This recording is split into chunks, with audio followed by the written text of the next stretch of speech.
Welcome back to another episode of the Main Street Money Show podcast. And we're talking about the last couple subtopics in the retiree years step of your wealth steps order of operations. So when we talk about Social Security, there's a lot of nuances with it, and the Social Security rules change so frequently that this is the year 2025. So if you're listening to it well beyond this, 2026, 7, the odds are this podcast may not be applicable to your individual situation. However, the resources will still be applicable to your situation.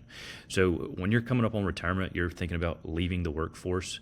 And we've already worked through a couple of these subtopics in the last couple episodes, getting organized, figuring out where your income sources are coming from, portfolio expectations, different real estate strategies, navigating the low income years. Social Security, I wanted to put it in the same episode as the income sources, but the reality is this topic area is so broad that it needs its own episode. So if you have not went to the ssa.gov website and set up your Social Security account, that is probably step number one for everybody.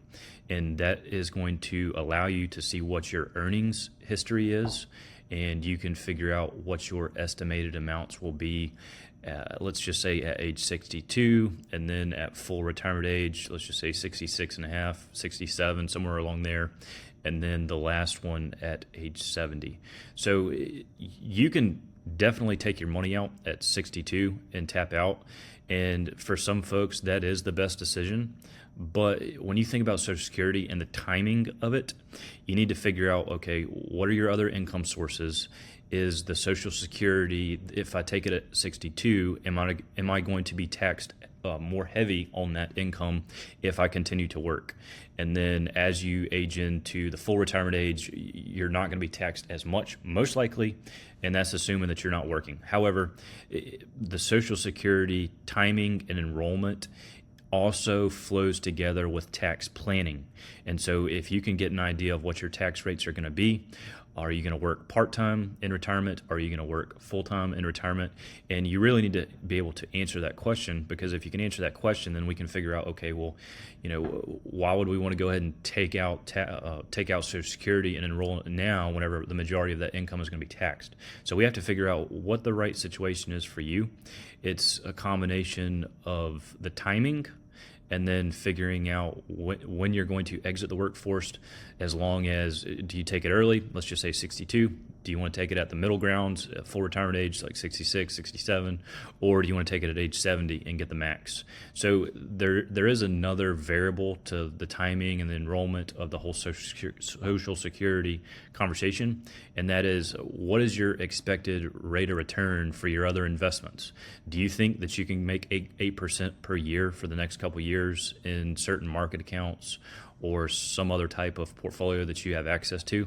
Because reality is, if you were to wait, you're going to get a pretty much 8% guaranteed rate of return for every year that you wait. So for some individuals, it makes sense to delay as long as possible.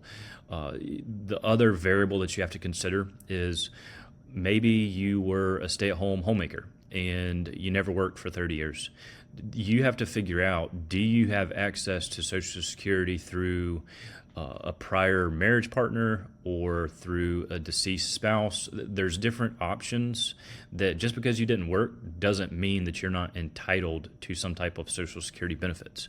And the third variable that comes into this Social Security conversation is the Medicare piece. So if you're already receiving Social Security, then you're going to be auto-enrolled into Medicare. And so that's where it gets a little bit complicated, and it's not what your neighbor down the street did and the timing that worked for them. You got to figure out what works for you, because you need to know the time to take Social Security, but you also need to know the time to take Medicare. And Medicare is just not one enrollment. It's a combination of a couple different things. It could be Medicare Part A, which pays for your hospital insurance, or Medicare Part B, which is your physician services.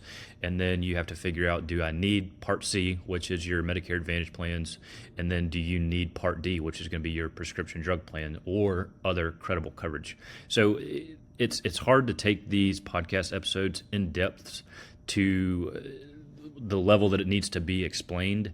And the only way to really do that is to work one-on-one with somebody and figure out, okay, what is applicable to your individual situation? Because most likely it's not going to be the same for your neighbor or your best friend.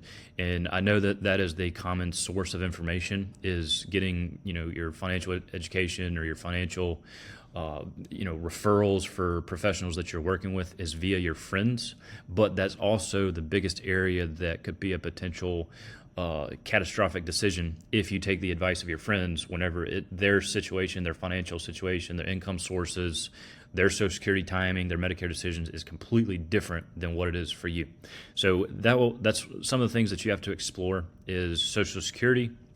We'll do a little bit more in depth on the Medicare enrollment process in the next episode, and then we're going to round it out with a final retiree years episode, and we're going to talk specifically about annuity expectations. But that's it for this one, and we'll see you on the next episode.